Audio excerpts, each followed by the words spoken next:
முன்னாடியெல்லாம் பார்த்தீங்கன்னா 6:00 போல் கிச்சனுக்குள்ளே வந்துடுவேன். 6:00 வந்தேன்னா 7 அப்படி இல்லைனா 7:30 இந்த டைம்குள்ளவே பார்த்தீங்கன்னா லஞ்சு, ஸ்நாக்ஸு, பொரியல், மார்னிங் பிரேக்ஃபாஸ்ட் இது எல்லாமே ரெடி பண்ணிடுவேன். பட் இப்போ ப்ரெக்னெண்ட்டாக இருக்கிறதுனால சுத்தமாக எழுந்திரிச்சிக்கவே முடியல.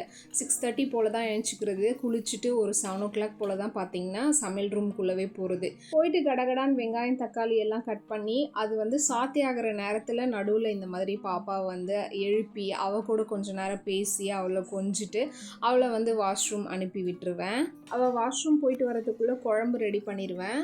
வாட்டர் பாட்டில் ஃபில் பண்ணிவிட்டு ஸ்நாக்ஸையும் வந்து ரெடி பண்ணிடுவேன். இன்றைக்கி பாப்பா பார்த்தீங்கன்னா மாம்பழம் தான் வேணும்னு கேட்டிருந்தா. ஸோ ஸ்கின்னெல்லாம் பீல் பண்ணிவிட்டு மாம்பழம் தான் வந்து கொடுத்து விட்டுருந்தேன். எனக்கு பார்த்தீங்கன்னா தோசைன்னா ரொம்பவும் பிடிக்கும். 3 வேளை அதையே நானும் சாப்பிடுவேன். பாப்பாவும் என்ன மாதிரியே தான்.